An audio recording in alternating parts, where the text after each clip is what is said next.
مولانا عطاء الرحمن صاحب پنڈال، عبید الرحمن صاحب پنڈال میں بیٹھے ہیں، حضرت اسٹیج پر تشریف لے آئیں۔ اسی طریقے سے مفتی شمس الدین صاحب، حضرت مولانا محمد یاسین صاحب اور جو ہمارے موقر علماء تشریف لائے ہیں، آپ حضرات اسٹیج پر آ جائیں براہ کرم۔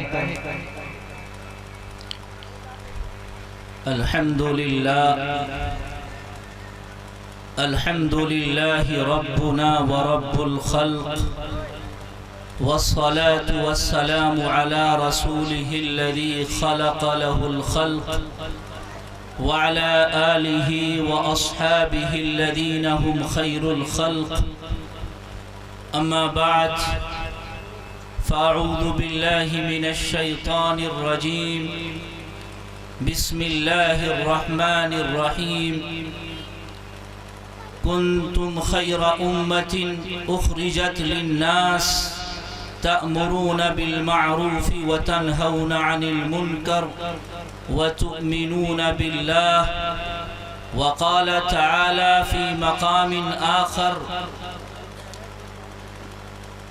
إن هذا القرآن يهدي للتي هي أقوم. وقال النبي صلى الله عليه وسلم: إن الله يرفع بها أقواما.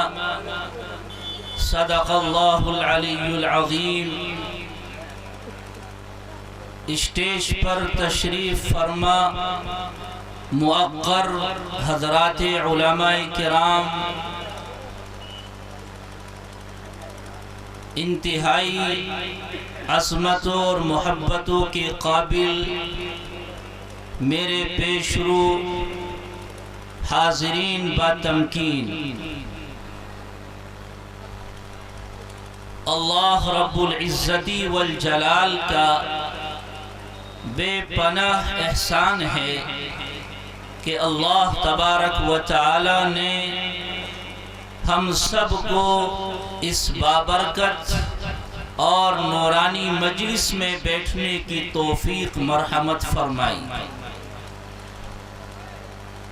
عزیزان گرامی قدر، آج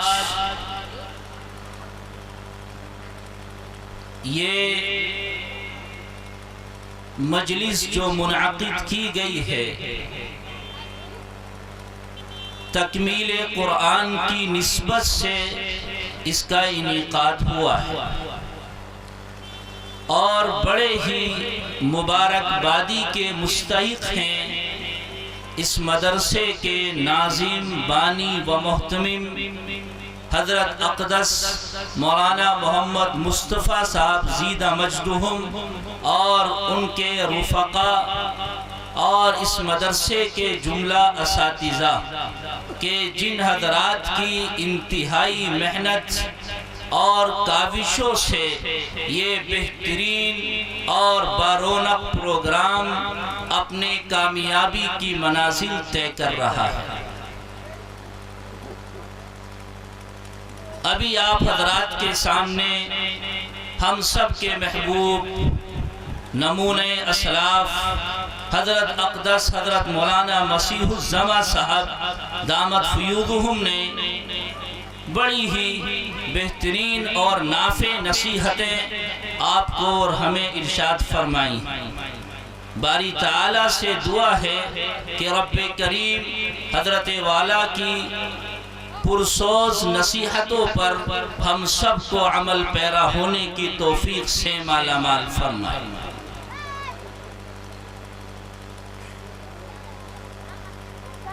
یہ قرآن کی نسبت سے محفل منعقد ہوئی ہے، تو میں چاہتا ہوں کہ قرآن ہی کے تعلق سے کچھ گزارشات آپ حضرات کے گوش گزار کروں۔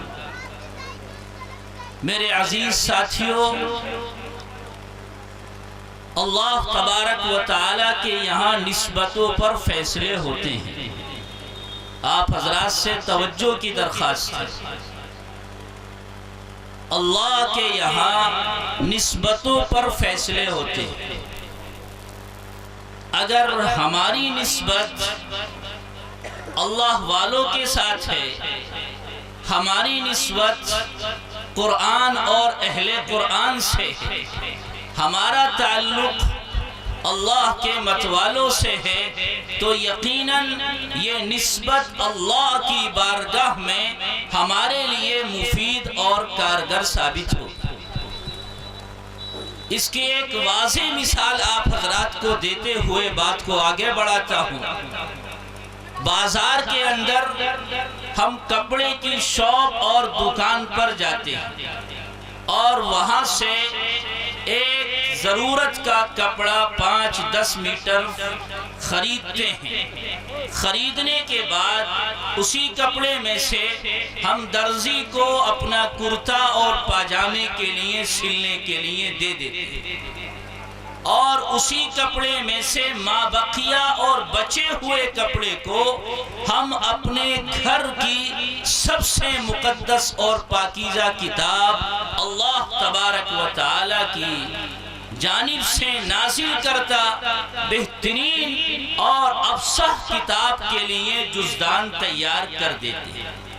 کپڑا وہی ہے، اسی دکان سے خریدا گیا ہے، ایک کپڑے کو ہم جسم پر لگا کر اور اپنے جسم پر زیب تن کرتے ہیں، اور اسی میں سے مابقیہ کپڑے کو اللہ کے قرآن سے جزدان کی شکل میں جوڑ دیتے ہیں۔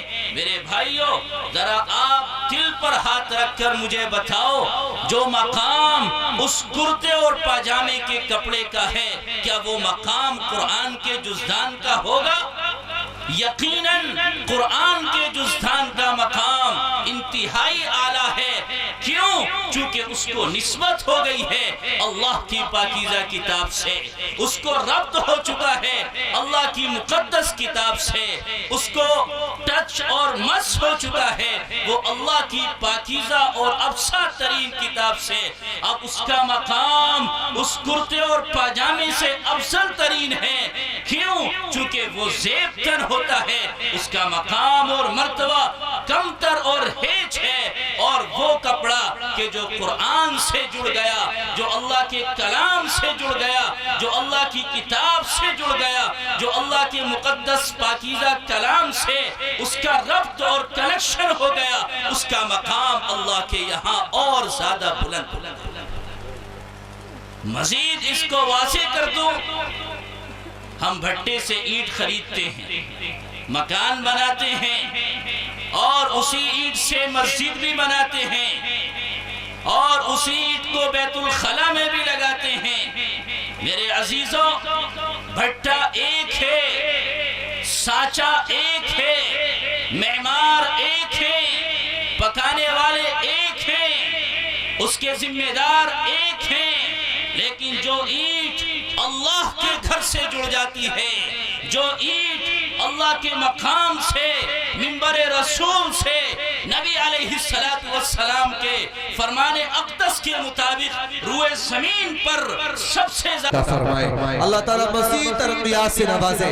اسی طریقے سے یہ ہماری اس بستی کا اور ہمارے علماء کرام کا نام روشن کرتے رہیں، اور آقا کی شان میں ایسے ہی نغمے گنگناتے رہیں۔ ماشاءاللہ، اللہ حضرت عمر دراز فرمائے۔ میرے عزیزوں، شاعر کہتا ہے، حضرت نے مدینے کا تصور کیا، ایک شعر سنانا چاہتا ہوں۔ شاعر کہتا ہے،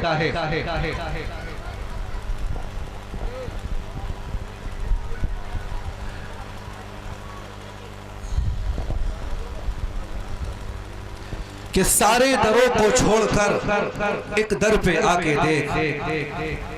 نبی کے چاہنے والے یہاں بیٹھے ہیں، شعر کو سمجھیں، اور اگر اچھا لگے تو کہیے گا سبحان اللہ۔ سارے دروں کو چھوڑ کر ایک در پہ آ کے دیکھ، سارے دروں کو چھوڑ کر ایک در پہ آ کے دیکھ، اور پانی ضرور نکلے گا، ایڑی رگڑ کے دیکھ، اور کوئی بو لہب نہ مٹا پائے گا تجھے، اور کوئی بو لہب نہ مٹا پائے گا تجھے، اے غافل انسان دامن مصطفیٰ میں آ کر تو دیکھ۔ میرے عزیزوں، زیادہ کچھ کہنے کا بالکل وقت نہیں ہے۔ اب میں اپنے اس پروگرام کو بغیر کسی تمہید و تاخیر کے آگے بڑھاتے ہوئے ایک ایک مرتبہ پھر تقریر کے لیے دعوت دے رہا ہوں۔ حضرات سامعین اکرام، اسٹیج پر رونق افروز علماء اکرام، معزز سامعین، پردہ نشین خواتین، افراد میں فرد مراتب ہوا کرتے ہیں، اور یہی مراتب ہمیں ایک دوسرے کے ادب و احترام پر مجبور کرتے ہیں۔